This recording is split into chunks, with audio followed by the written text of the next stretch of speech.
So divorce can feel like the end, but what if it is just the beginning? That's what I want to talk about today on our journey of becoming unstoppable. You see, this is on my heart to talk about, and I've got my notes. If you've been here before, you know I got lots of notes because I got stuff that I want to share. And I want to share this because it's on my heart to talk about the real steps to bouncing back and reclaiming your emotional health and happiness after a divorce. And it could be that it's a divorce of you've been married for a long time and you guys decided to call it quits. Or maybe you've been married for a short period of time. Or maybe you weren't even married, but it was a long lasting relationship that you thought would be around forever. And it's not. How do you bounce back from that? How do you continue on your journey of becoming unstoppable, getting unstuck and becoming unstoppable when life changes in such a drastic and hurtful way? That's what we're going to talk about today. And I'm going to share with you my own personal journey.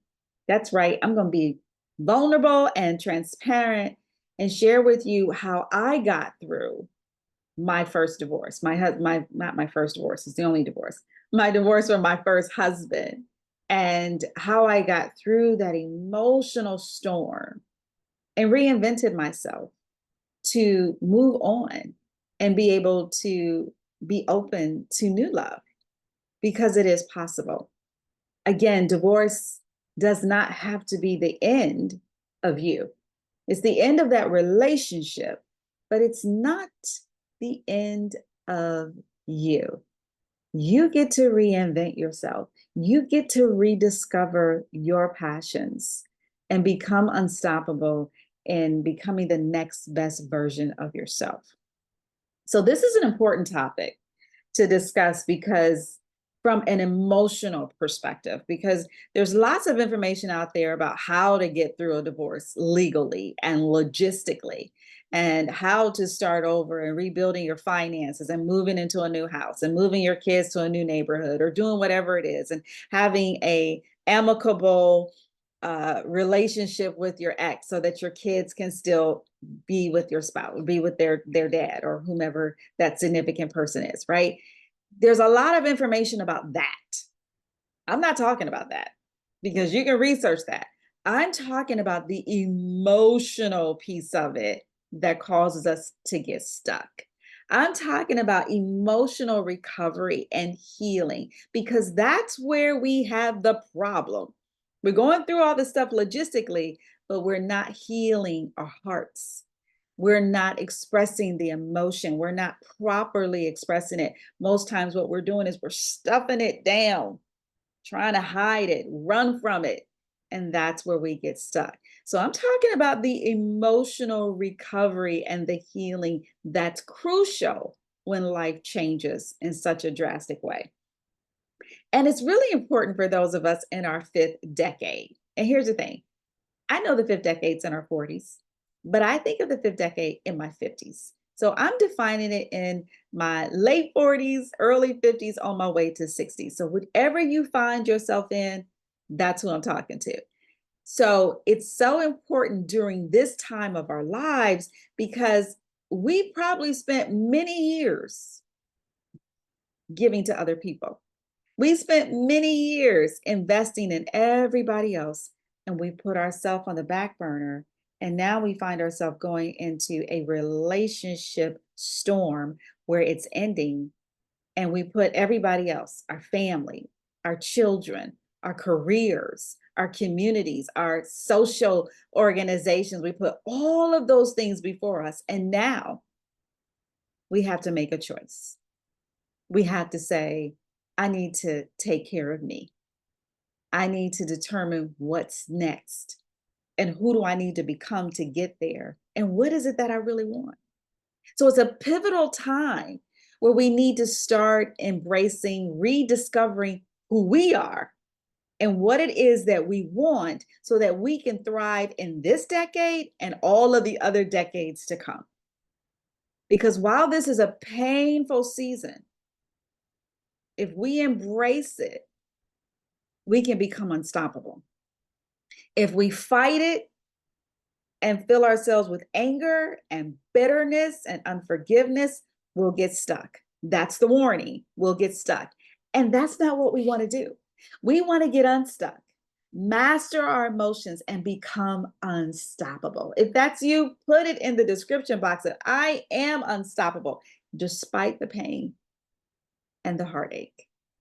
I really need you to hear me on that. And so by focusing on your emotional recovery, you can transform your pain into purpose. And that is the truth. The pain doesn't have to stop you. You can find your purpose in it, and you can reignite those passions and walk in it and become the next best version of yourself and unleash this chapter filled with opportunities. Opportunities if you embrace it.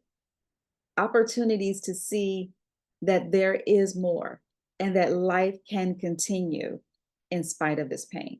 So this journey is about recognizing your strength, your resilience, your endurance, and your perseverance. You are an overcomer. This is an obstacle, and this is a big obstacle. I get it, but you can overcome it. Trust me. So addressing this topic also empowers you to overcome any limiting beliefs that you may have about your future or about yourself. Break free from social expectations and create a life that truly resonates with who you are becoming. Not who you were, but who you are now and who you are becoming. And I remember when I was going through my divorce, and I thought life was over. I was like, who's going to love me like this guy did? At least I thought he did. And he did. Right? I felt so alone. And so I got stuck in my emotions. I got stuck in the worry, the fear, the doubt. I got stuck in the tears, the heartache. And here's the other thing I got stuck in: being embarrassed that my marriage ended. Right? Nobody planned for that. Nobody wants that. And then the whole world to see it and experience it. No, I got stuck in that.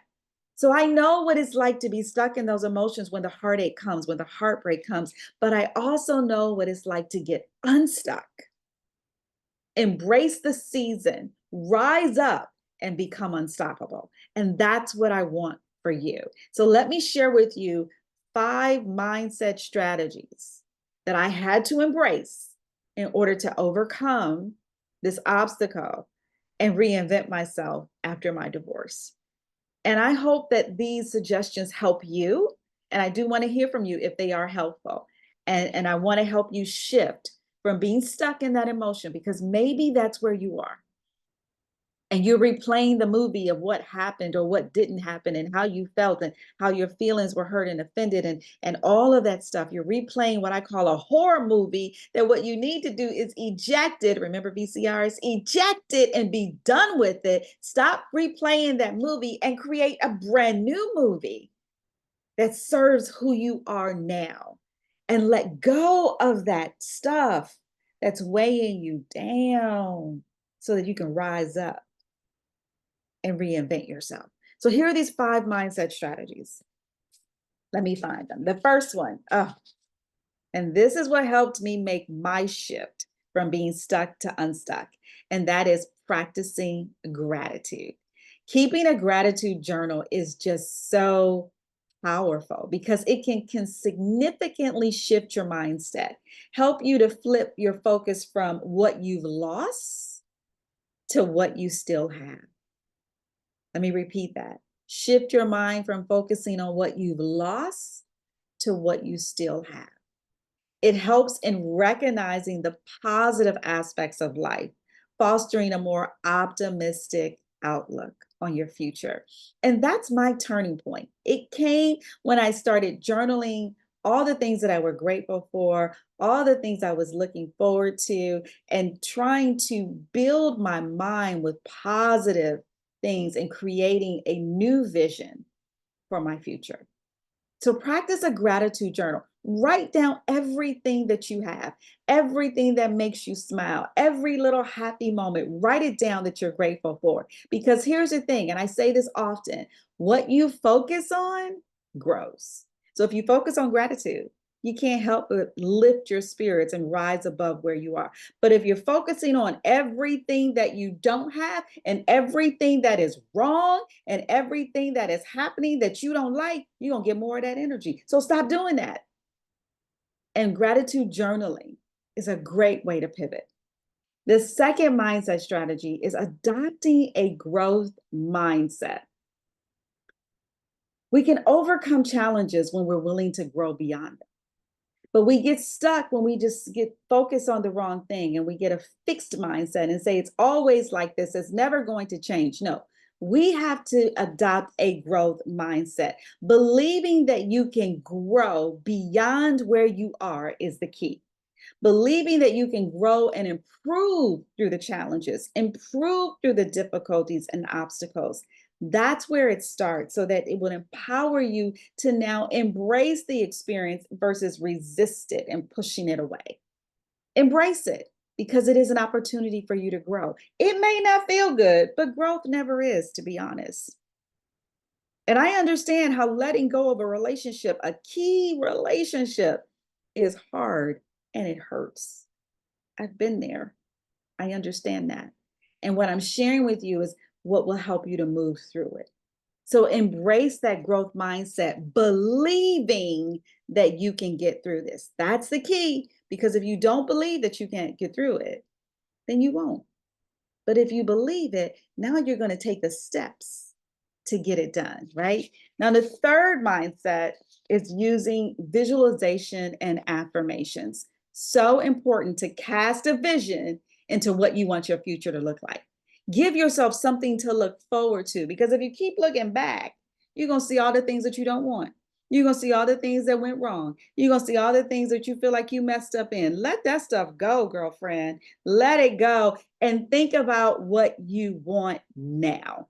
Visualize it. Affirm your ability to make it happen. Affirm that you have everything that you need in order to build that vision. And if you don't have it now, you will figure out how to get it, right? So visualize and affirm and give yourself something to look forward to. And this visualizing rewires your mind. It helps your subconscious mind to work for you versus against you, because you have to understand, you tell your mind what to think about, and your mindset and your beliefs create your reality. So if you're focusing on all the things that you don't want, that's what you're going to get. But if you start visualizing those things that you want, your subconscious mind will start to create that energy and that excitement and empower you to get it, to make it happen. Because here's the thing about your subconscious mind, it is your friend if you leverage it, right? Because it does not recognize the difference between what is imaginary and what is real. So if you say, I am unstoppable over and over again, and you start to believe it and you start to emotionally get involved and feel it, you're going to become unstoppable, because your subconscious mind says, oh, we're unstoppable, right? You're giving it instructions to create what you want. So visualization and affirmations are so powerful. And many people poo-poo this or think it's not important. It is so important. And it helped me as I was struggling through my divorce and I was stuck. And it helps me anytime I feel like I'm stuck, whether it's transitioning in a job or whether it's dealing with a health issue or whatever storm it is that I'm dealing with, right? I've learned how to leverage visualization and affirmations and adopting a growth mindset, all those good things to help press through. Okay, number four. Number four is important, and not many people take advantage of it, but seek a coach or a therapist to be able to talk through what you're experiencing. You see, we have not been taught how to deal with loss. We have not been taught how to deal with heartaches and disappointments. And sometimes what we do is we suppress our feelings inside and we never talk about it. We never share. But all of that creates a negative energy inside of us, and we have to have a way to release it. And going to therapy and talking to a therapist is so empowering. Nothing to be embarrassed about, nothing to be shameful about. Just do it because you care about yourself and you need to take care of yourself because you got a whole life to live ahead of you, right? Or if you don't want to talk to a therapist, then hire a coach. That's where a life coach for personal development, somebody who's a sounding board for you, somebody that can help navigate the change with you.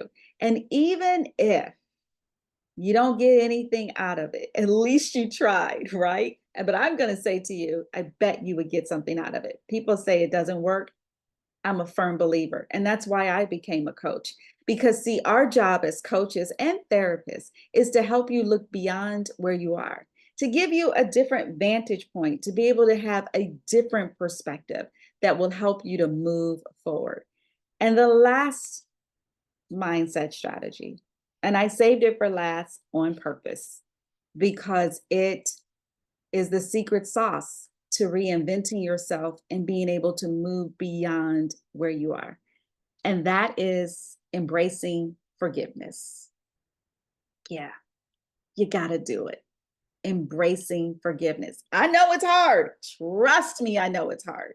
But I know how powerful it is because forgiveness is not about the other person.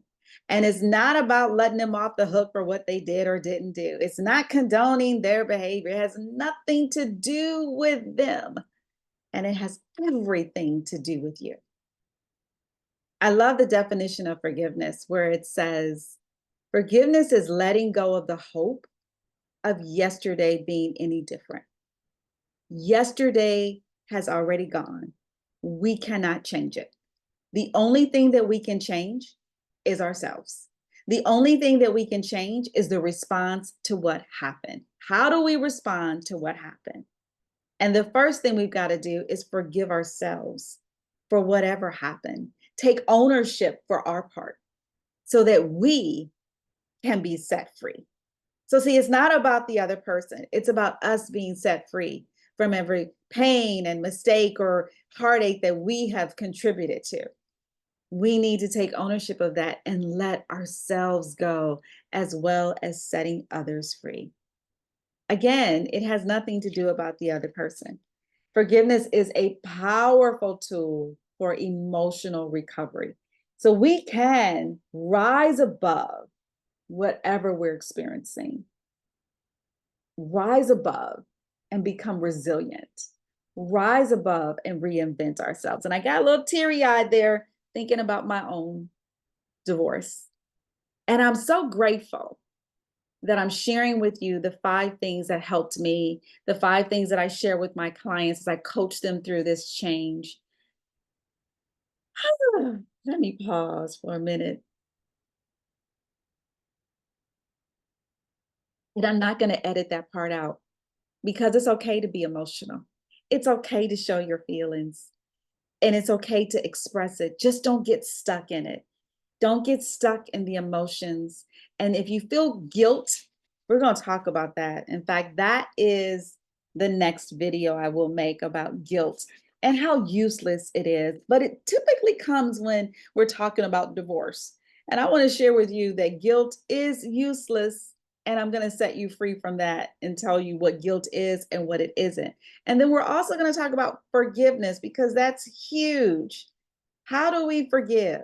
That's what, how are those steps? Because we say it all the time, forgive and let go. But how do we do that? That's what's coming up in the next 2 videos. So if this has been valuable to you and it has helped you, subscribe to this channel and look for those other 2 videos on guilt and forgiveness because I want to help you to go from being stuck to unstuck and becoming unstoppable and reinventing yourself in your 40s, your 50s, your 60s, so that you can become unstoppable and achieve your goals, your dreams, and your aspirations. All of those are possible if you believe.